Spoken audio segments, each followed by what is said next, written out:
అయితే అప్పుడే రామ్మోహన్ స్టార్ట్ చేస్తాను కదా ఇప్పుడు ఇక్కడ లాభం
So, I would like to wish a very good evening to all the participants here.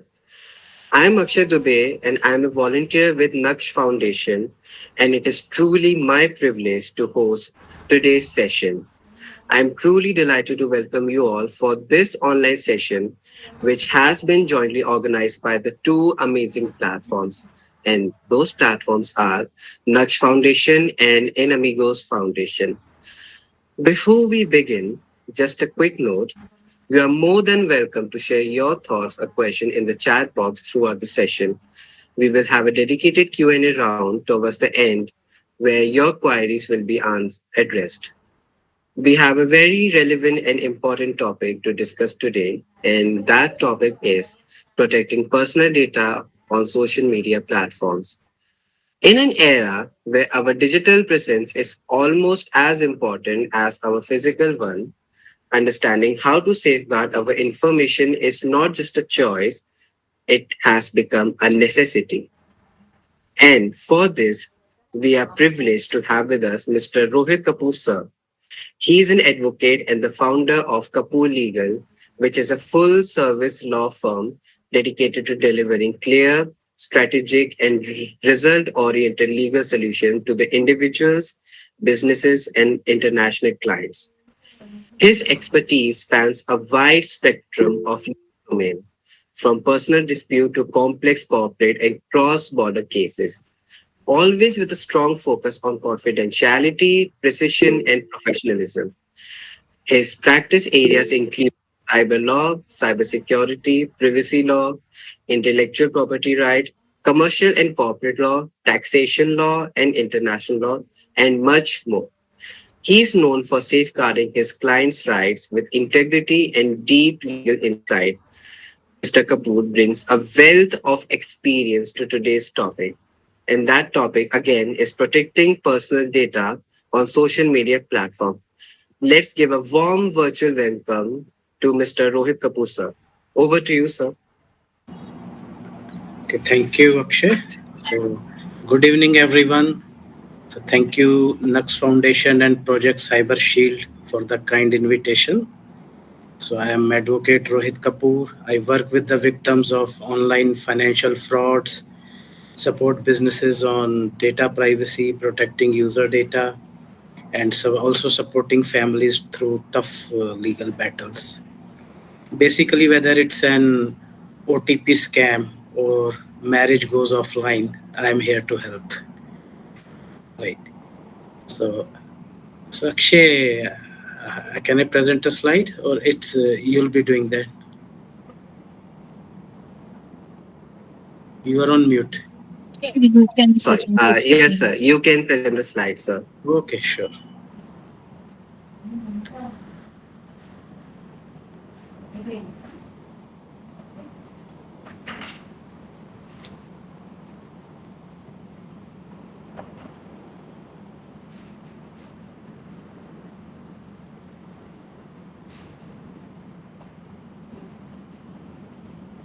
I hope it's visible. Yes, sir. It is visible. Yes. Okay, great. So, as the name suggests, click with caution. So why this matters? So we'll be talking about this in today's session. So one in two Indian internet users have experienced online harassment. 60% of victims under 30 didn't know how to report these issues. Deep fake crimes and impersonation are on the rise. So the main reason behind this is the like people are not aware how to behave or how to present themselves online. So your data is your identity, so you need to protect it at any cost. So what you are really sharing, maybe intentionally or unintentionally on social media platforms, is your birthday. So scammers now they know your age. Insta story at a cafe, they know your location. You're tagging your family members, so they are aware of them. You are also sharing your pet's name or its birthday, so then it becomes very easier for them to judge your passwords. They can try some combinations because mostly people use their names and date of birth in passwords, so it becomes very easy for the scammers to find out your passwords. So because every day we upload our lives online, birthday, locations, travel, even emotional status updates, while we are sharing with friends, someone else is collecting, this information. So so what can happen due to a bad click?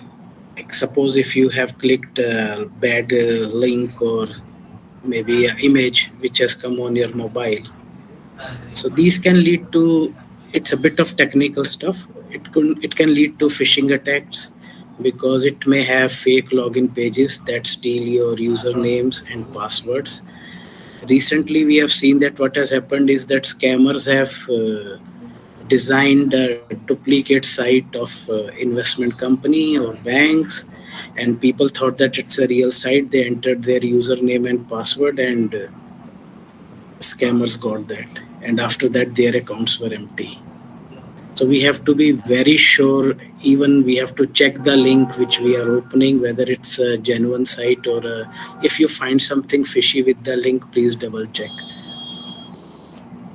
So there can be malware and ransomware attacks where they can lock your system and steals your data, will not be able to access your system, and they will have a full control of your system.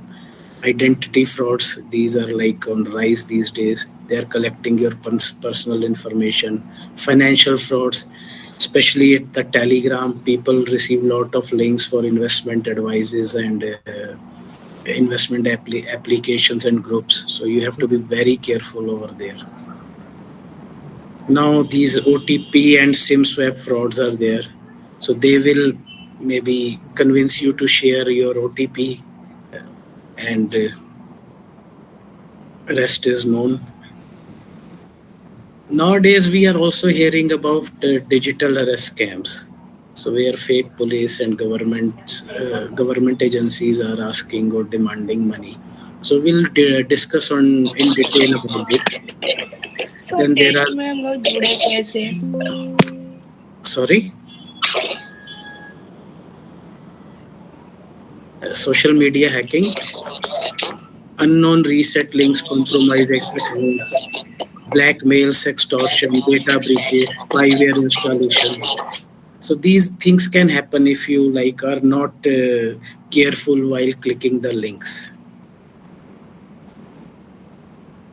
So what seems harmless may not be, right? So when we click without thinking, so what's happening is that they are using our psychology. It's a social media trap. So dopamine cakes, we instantly like or try to comments on the post. Then we have a fear of FOMO, like we want to also share, want to follow the other people or those who are in our network. We also want to share our habits, the restaurants we are going in, where we are traveling and everything. So most of the people's lives are online these days.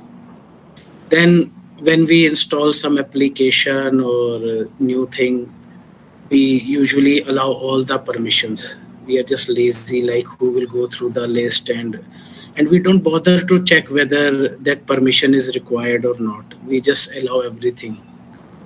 So these are the like few tricks which are used by the scammers so that they can hack into your accounts or steal your personal information.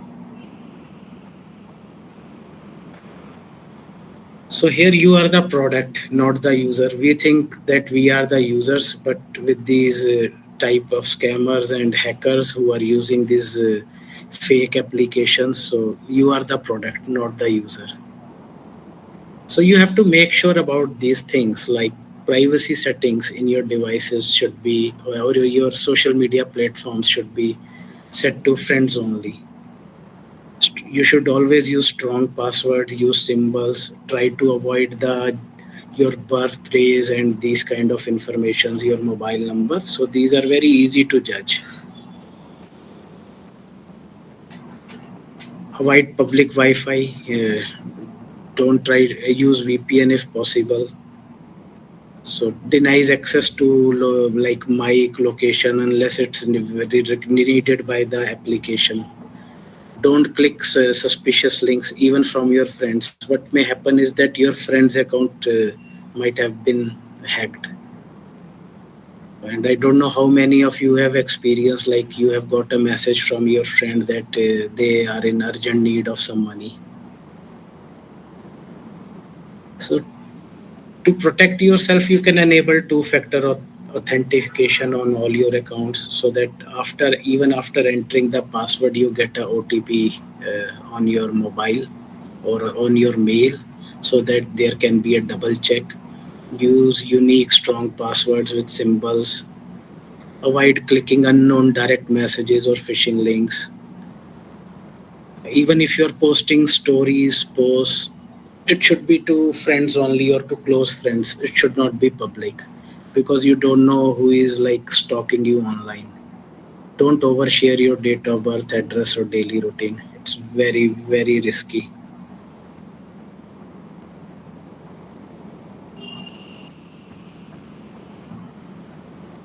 So, what should you do if you feel that your data is compromised? Change your passwords immediately. Log out from all the devices, and you should report if there is an impersonation or breach on the platform. So they all the platforms they have their customer support, so you can contact them. And you should also file a complaint on cybercrime.gov.in. So this is an initiative from our government where all the cyber crimes can be reported, and once and the key to a cyber crime is that you should not waste time. You should report it ASAP. If you report something within 24 to 48 hours, there is a very high chance that the hacker or the scammer or the culprit, whoever, like they can catch him. So inform your bank if your financial data is leaked.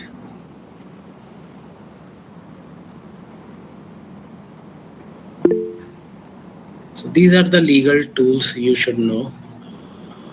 Like I don't know how many of you are law students. So in IT Act 2000, so there is a section for 66C for identity theft. So if someone, so it covers like individuals who fraudulently or dishonestly use someone's electronic signature or password or any identification feature, and this may attract like imprisonment up to 3 years with 1 lakh of penalty. Similarly, there is a section 66C for violation of privacy.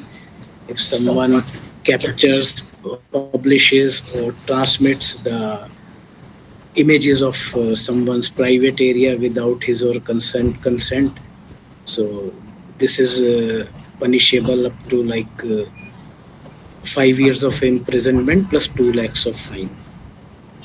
Similarly, we have section 67 for obscene content.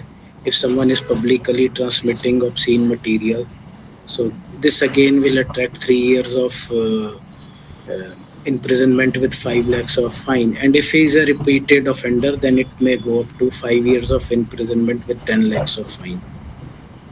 Similarly, we have sections for criminal law. In the criminal law, section 354D, online stalking.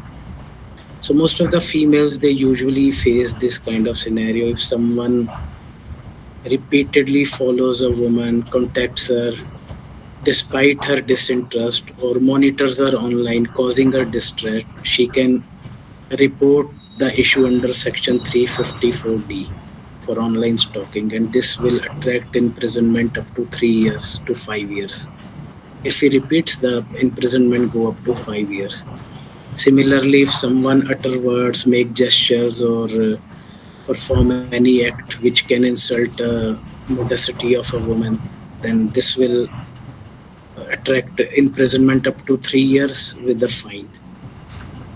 So law is there. The issue is that most of the people are not aware where to go, or they feel ashamed to report this. But I think you should take it very seriously, because what you are trying to hide today can become a bigger issue tomorrow. So don't try to hide these things. Try to report it as soon as possible.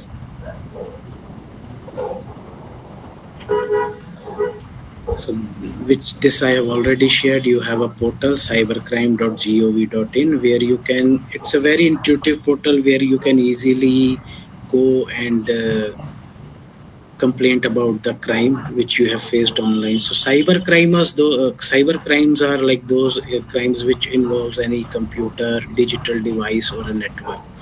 If something is happening online, so you can complain on cybercrime.gov.in. And for cyber frauds, you can dial 1930. So using this, you can contact the cyber cell of your local police. So these are like real-time victim stories. So we cannot share their name and exact identity. But there was a case where a college girl stalked via fake Insta profile. She filed a police complaint, and profile was removed, and FIR was registered against that person. Similarly, there was a case where deepfake nude photos of a guy was sent to his friends. So he was traced via metadata. So the key is that you should inform the authorities in time. Similarly, loan app scam used his contacts to blackmail him. So he took a legal action under IT Act and IPC, and the accused was caught.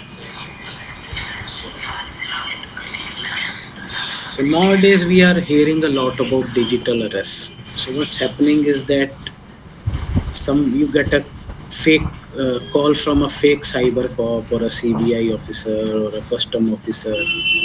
So what they say, that they will accuse you of a fake crime like money laundering or carrying drugs, or what they'll ask you to keep your camera open and you should stay in that room. So they will put so much of stress on you because it continues to, like, sometimes I've seen that it's continued like from hours to days. So people are usually, they force the people, or they like convince them to stay within that room so that they can mentally break them. And after that they ask for money, and once the money is paid, so they'll vanish. And the irony is that mostly they are targeting educated youth. Because, and what you should know, that there is nothing like digital arrest in our legal system. Even every arrest should follow a certain process, like there should be a warrant or summon which is issued from the court, or a police cops will come to your home with a warrant or with a summon. But there is nothing like digital arrest. So this is a fake term used by uh, these you can say offenders, and to harass the innocent people. So even if you receive any call, anything from saying that I am a cyber cop or a CBI officer or a custom officer, so simply disconnect that call and report that number to the cybercrime portal. So nowadays, for OTP frauds are happening a lot. So they will call you like to be a bank or support staff. They'll send you a fake link request for OTP verification. So once you OTP is shared, your account or wallet is emptied. So never share your OTP even with the officials. It's for your personal use, not to be shared with anyone. And nowadays, one of the like recent trend is that someone will call you. He will say that he is a common friend of someone you know, and he'll also say that you will get a call from him, and he will merge his call in this call. And by that time, he will initiate a bank transfer from your account. And instead of OTP, he selects the option for a call to validate the to receive the OTP. So once you merge the call, so the he hears the OTP and takes out the money from your account. So you have to be very careful. They are every day they are like a lot of innovation going on from the hacker side or these fraudsters. They are two step ahead of us. So you have to be very careful. So this is not a new thing. People are using deep fakes and photos, using they are blackmailing people for money or for other things. So simply don't be ashamed, don't be scared. File a complaint under section IPC, and if it's a minor, then you can file a POXO. And POXO is a very strict act, and police usually takes these kind of crimes very seriously, especially POXO. So once again, reiterating about the National Cyber Helpline, dial 1930 for financial fraud. Right to be forgotten. This is a new thing coming up, the DPDP Act. It has been passed by the Parliament and will be implemented soon. So I'll be talking about this act in the coming slides. So screenshot evidence is legally admissible. Like if you someone is calling you on a video call and you can take a screenshot. You always keep the payments which are happening from your accounts. Take the screenshots of those, even if you're receiving a money. So nowadays, what's happening is that most of the students they are indulged in this online gaming. So if you know, online gaming is illegal in India. So if the game is skill based like chess, so this is allowed. But if something which is not a skill based game, or something which is a I can say, where there is a chance, winning by chance, so those are considered illegal. So if you win some money, like, and if that money comes to your account, so most lot of people have reported that bank has frozen their accounts. Because what's happening is that if someone has reported about those fake online, illegal online platforms, so cybercrime will trace from where the money transactions are going in and out of that account. And if they find that something is routed through your account, your account will also be frozen by the bank. So then it becomes a big problem for you. So it's not easy to get your account in freeze. So all the money which is involved in the transaction will be blocked by the bank, which you cannot withdraw or cannot use. So please make sure that don't trust these online gamings, or especially the investment schemes. A lot of people are running these fake investment apps. So what they are doing is that day one they will ask you for some small amount. Next day they will return you a bigger amount.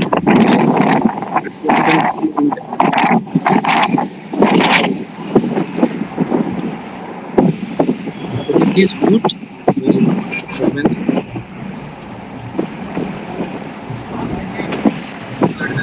Priyanshu, can you please mute him? Priyanshu, thank you.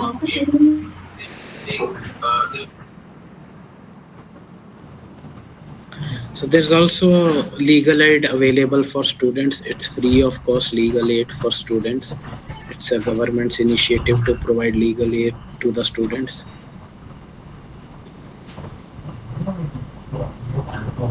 So yeah, so DPDP Act. So it's Digital Personal Data Protection Act. It was passed in our parliament in 2023. So the idea behind this act is to protect the personal data of the users. Nowadays, you have seen that you go to any platform, whether it's Amazon, Facebook, or even like any app, you have to give. They'll ask you to give your email ID, your mobile number, your other identification proofs. So because of this, lot of data breaches has been happening, and a lot of data is available on dark web, and which is misused. So to protect the users from data breaches and put ownership on the organizations which are collecting and processing these data, so this act has been passed by the parliament. So it applies to the digital data of all Indian citizens, even if they are storing the data abroad. Even because of cloud services, most of the companies are using global servers to store the data. Even then, if your data is stored across the globe, so the law will still apply. So this will enforce lawful, transparent data processing by the companies. So here you will have certain rights, like you can always access your data. So they have to comply with these compliances that a user can access his or her data. They can correct or erase the data once they feel that it's not required. Suppose you have stopped using some online shopping app. You have decided that you'll not use that app in future. So then it's not required that they keep your data. So you want them to erase your data, so you can either you can do it yourself using their online platform, or there should be some consent process where you can request them to erase your data, and they have to comply with that. So and non-compliance will attract very heavy penalties. So like I said, right to withdraw your consent anytime. So even if they are like delaying, or there is they are not adhering to your request, so you have a right to grievance redressal, right to nominate in case of a death or incapacity, like someone else on your behalf can perform these actions. So DPDP Act, the penalties and offenses, if you see, if there is a data breach by any company, nowadays we regularly hear that data from some company has been breached and it's available online. So there is a penalty of up to 250 crore. So government is taking it very seriously. So and there are a lot of compliances to be followed by the companies. There are more penalties for failing to protect the children's data because it's very sensitive. So obligations on data fiduciaries to ensure that consent and purpose limitation. Fiduciaries are the companies which are collecting your data. So this will also ensure that they only collect that data which is required. Most of the time they provide us a big form with lot of information which is not even required for their work. So this will also ensure that they only collect the data which is required. Every organization has to establish a data protection board for enforcement. So that data protection officer, data protection officer, they have to appoint a data protection officer, and that data protection officer will manage all these processing of data, compliances, and he has to ensure that if you have withdrawn or changed your consent, whether those things are properly followed or not. So he will be the owner of all these compliances. Similarly, from the government side, there will be a data protection board for enforcement. Suppose there is a data breach or some online fraud has happened, so that company has to inform the data protection board immediately. There is a timeline of I believe 72 hours. So even if they don't inform the data protection board in time, so that will again attract the penalties up to 200 crore. So with the amount of penalties, you can think that it's the government is taking these things very seriously. So the key line is that you have to stay smart, stay safe. So please let me know if you have any questions or I can answer. Sir, I want to ask that small amount complaints like sir 50,000, 60,000. Sometimes if complaint is not registered in golden hour, in first hour of the cyber crime, then the police is also helpless. They victim is all like taking rounds of the police stations and cyber crime cells, but they are not helping them anymore because they said that you cannot able to complaint on the 1903. Right. So that's why the issue is that most of the people are not aware of the process. Like the objective of this session is that people should have awareness about these things. And and if you have registered and like if you have reported the crime on cybercrime.gov.in and registered a FIR, the police has to act on that. So it doesn't matter whether the amount is small or big. And if you still feel that the police is not helping, then you can always take the help of legal system. So you can approach the court under section 150/60, where a magistrate can order, a judge can order a police to take action, and it can ask for the status of your report. So these things are possible. The issue is that people are not aware. So I think people should not hide or these things and come forward, and if required, engage a cyber lawyer, talk to them, so they will help you. No, sir. Actually, they said that the person is standing in the ATM, and in 5 minutes or within a window of 10 minutes, the amount is collected from the ATM, and we cannot do anything now. After the magistrate complaint, also 15 Mhm. under section 50 156 also, sir, the file is closed because sir, the amount is withdrawn from the hackers in some remote area like Jamtada or No or where they are like from operating. Right, because if they are withdrawing amount from the ATM, then yeah, I can understand, because that goes from the purview of cyber cell, and then it goes to the local police to trace that victim, because there are CCTV cameras there. And so with the help of those, they can identify those if they want to. Thank you, sir. Thank you. So I think with the help of court, you can always pressurize police to take action. It's not like that.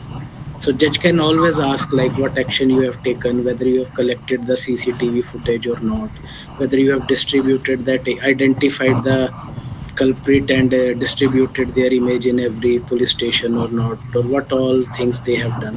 So they are answerable. It's not like that. The problem is that yeah, I know these things are a bit painful in India, and but it's not like we are totally helpless or hopeless. Actually, sir, the faith of the people are like going zero towards the police I know. because, sir, actually, the amount which is small for other people, 50,000, 60,000, but for the victim is it is Yes, their hard-earned money. I agree. I agree. And I think it comes under the purview of local police, and I don't think that they cannot identify the culprits and cannot take action. That's why I'm saying if they want to, they will find out.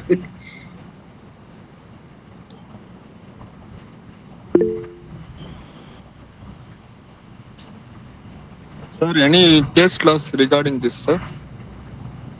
Sorry, Any case laws, sir? For examples. case laws.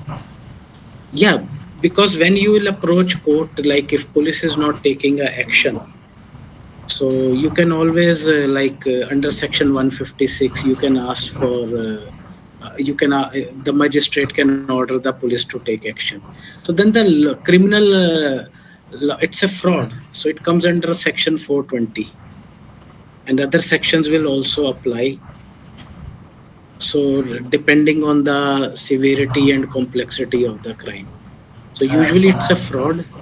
And if online fraud is there, then sections of IT Act will also apply.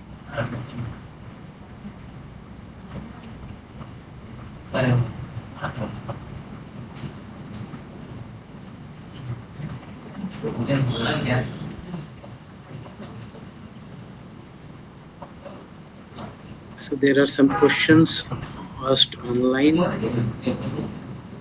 Just a second.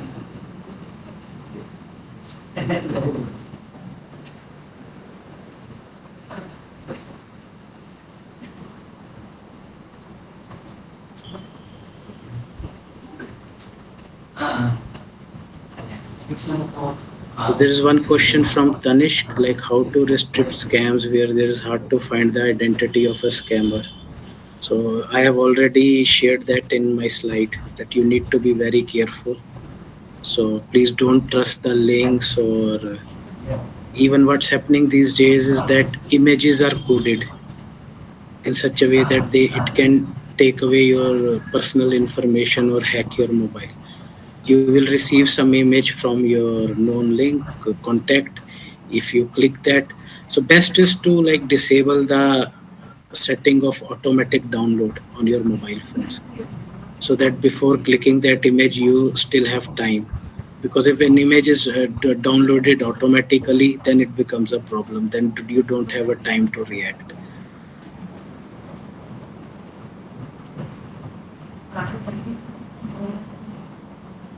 So yeah, Ariba, so I think you did the right thing saying the scammer to go to hell.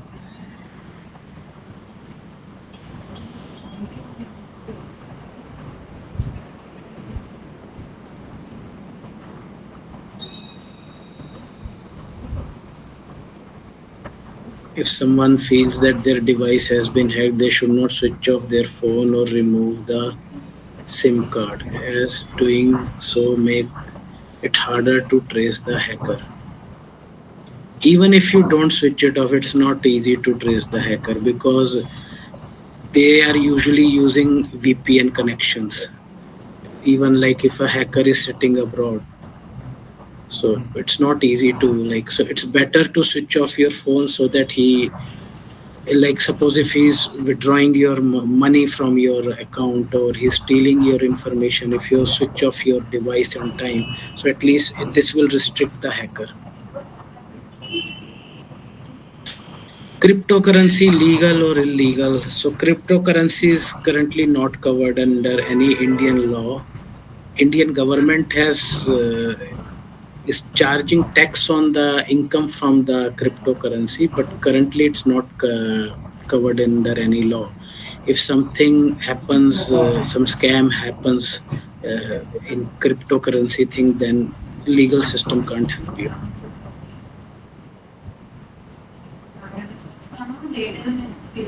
So people coming with zero investment and opening account in cryptocurrency, is it legal or illegal? So anything which is too lucrative, so please be careful. Nothing comes free in this world. If someone is promising you heaven without any cause, then all betting applications are illegal. Yes, betting is illegal in India. Any mail comes from an unknown person and unwillingly I have to open it, what initiative I have to take? Don't click any link. If that mail has any link, please don't click that and report that mail as a spam.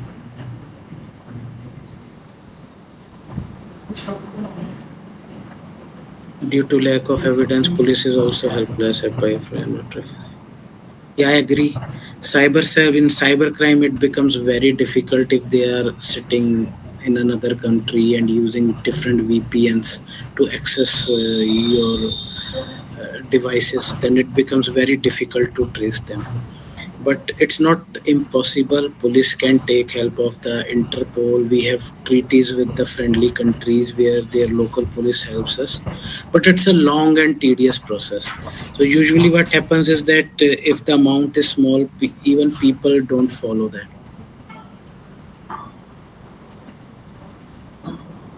Small amount complaints are not raised or resolved in Delhi, like 50,000, 60,000.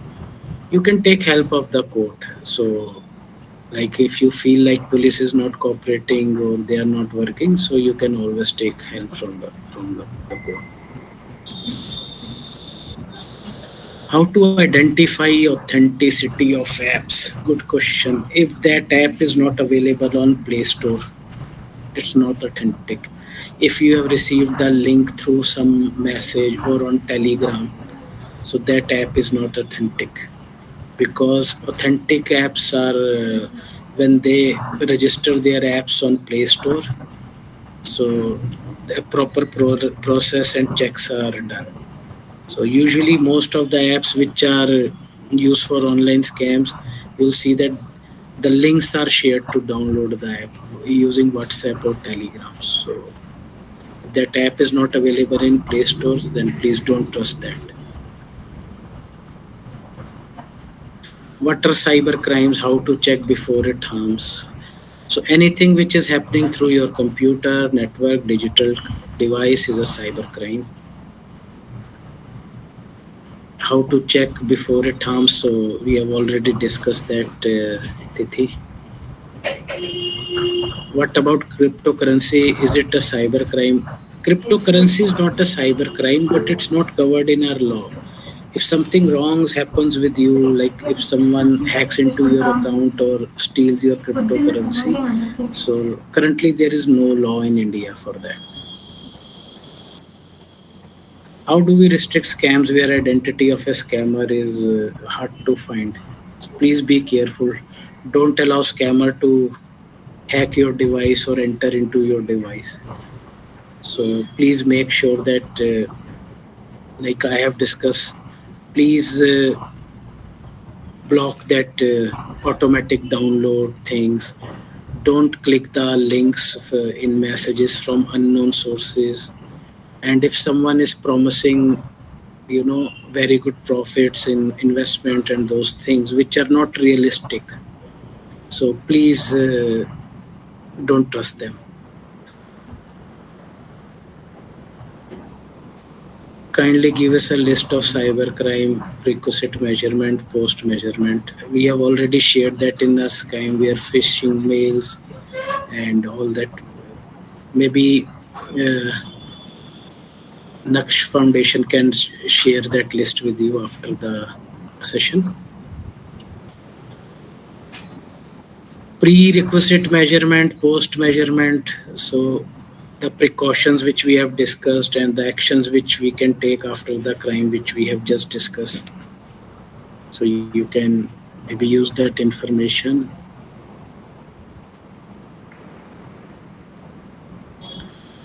Crypto C is not a crime. Yeah, that's what I'm saying. Crypto C is not a crime. But if something happens with your cryptocurrency, law will not cover it. You will not get justice. You cannot report for that. It's not a crime, but it's not covered under law at the moment.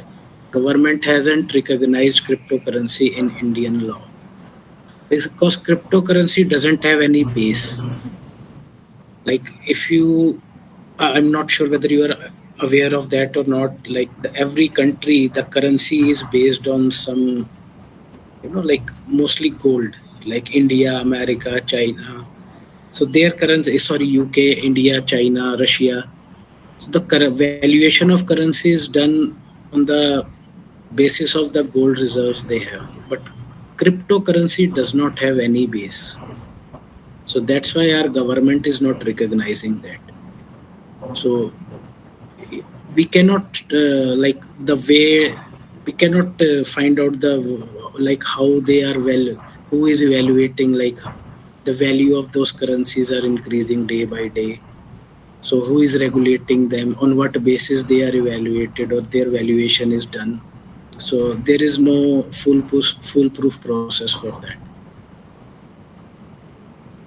How to check authenticity of apps, we just discussed, like if it's not on Play Store, then don't trust them. Always busy and waiting. I think then you should use cybercrime.gov.in. Can you please elaborate a bit about OTP and VPN? OTP is that people call you, they say that they are calling from the bank, and they make some stories like your account is will be freezed, or your card will be blocked because of some transaction, and if you want to make sure it's not blocked, you'll get a OTP, please share with us. And once you share the OTP with them, and they will empty your account. So never ever share your OTP with anyone. VPN is something, it's virtual private network.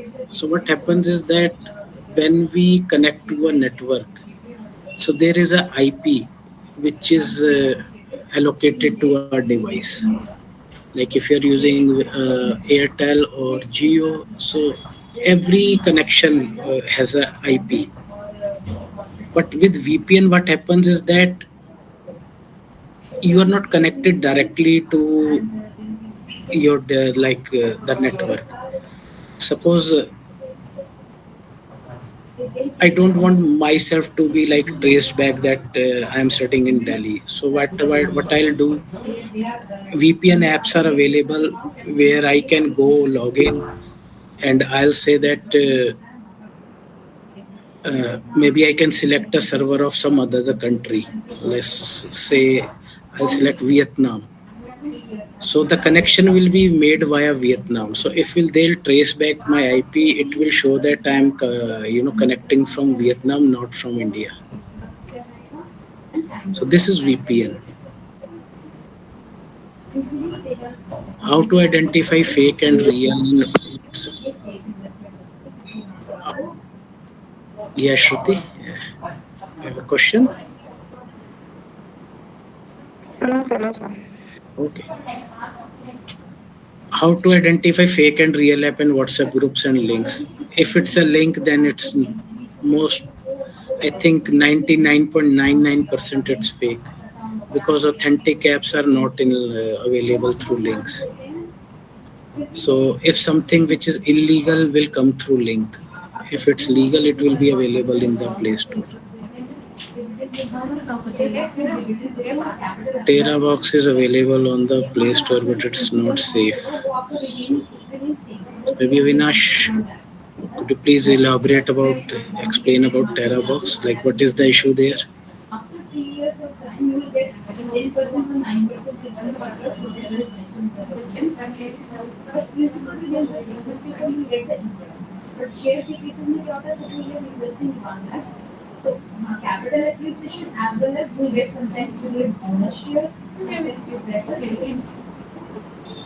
Should government have power to access personal social media data in the name of national security?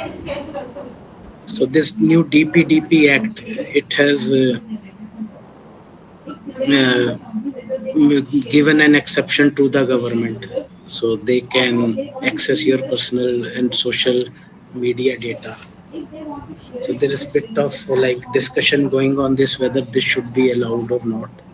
But yes, it gives government some exception.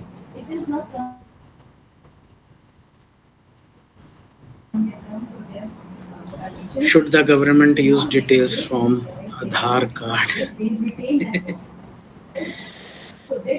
Government can use that because Aadhaar number is provided by government. They already have that. You can't stop them. Let's be practical on certain things. please explain dark web and onion sites. So dark web is something which is you cannot browse through these regular browsers, Google or Microsoft Edge. So there are some specialized browsers because when you have a site and which is not on dark webs, you follow a certain process. Hosting is done on some hosting platform, so which is legal, and after hosting your site, it's visible on the regular browser. But dark web it operates on like a different technology. So these are that those sites are usually not visible on the regular browsers. So you need a different browser, so it's not easy to trace them, and lot of illegal activities related to like hawala, money laundering or drugs, it's happening through dark web, lot of crimes.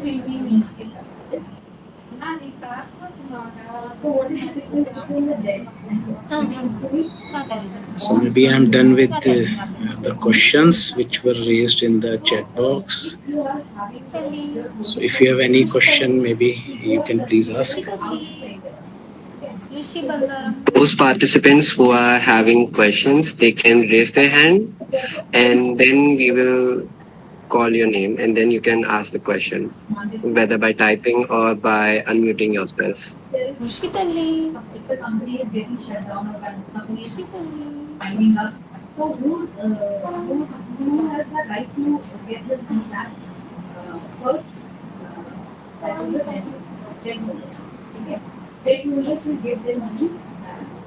Pankaj Seni has raised his hand.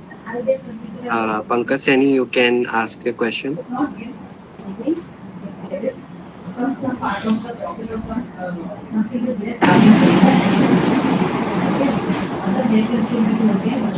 Shruti has also raised her hand. Uh, are you there, Shruti? Shruti Kumari, are you there? Yes, sir. Yes, so you can ask the question to sir. No, no, I am not trained out. Okay, you were raising your hand, so Okay. Okay. So maybe if there's no more questions, maybe we can close the session, Akshay. yes, and in the end, I would like to thank you so much, sir, for your insightful points. And you have given us a lot of stuff to think about and act upon in our daily digital habits. That brings us to the conclusion of today's session. On behalf of the Naksh Foundation and Vidik Umid Club of the In Amigos Foundation, I would like to sincerely thank Mr. Rohit Kapoor, sir, for sharing his expertise on such a crucial subject. I would also like to thank all the participants who have joined us this evening. Your participation and curiosity make this conversation even more meaningful. We will be sharing this session recording and key takeaways with you soon. So please do keep an eye for our upcoming events.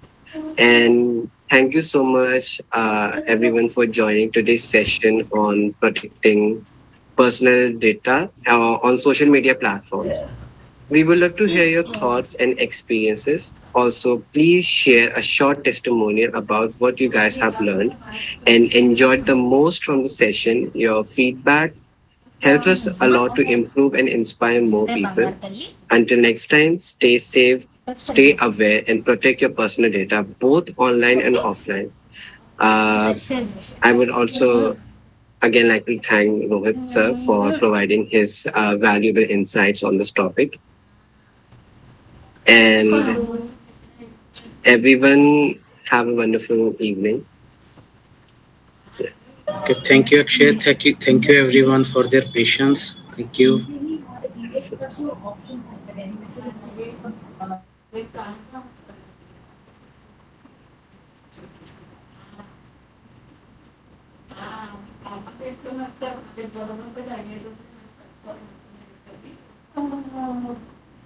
వచ్చి వచ్చి వచ్చి తెగ తిరిగేస్తుంది